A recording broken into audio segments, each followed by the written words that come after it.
राजा आधी आधी रतिया के आवेला फोनवा पे कैसे बतियावेला पगला गल बड़ी का ओहो ए राजा आधी आधी रतिया के आवेला फोनवा पे कैसे बतियावेला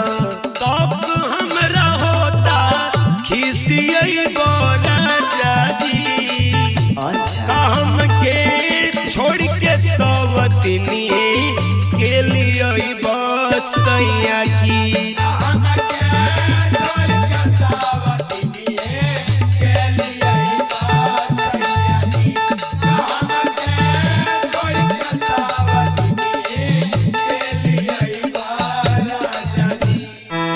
देखा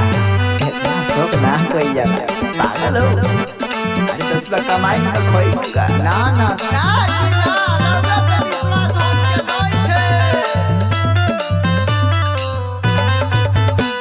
हाँ 5 साल भइल सैया हमरे बियाह के लगता कि मारी देव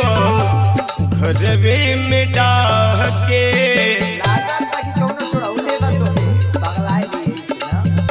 हाँ 5 साल भइल सैया हमरे बियाह के लगता मुआई देवा घरवे में डाह के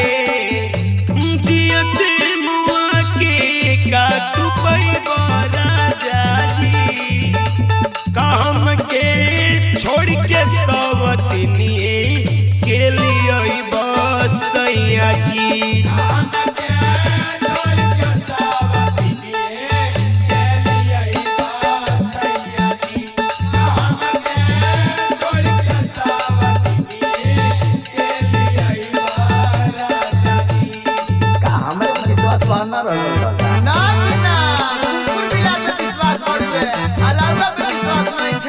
इतना शौक कर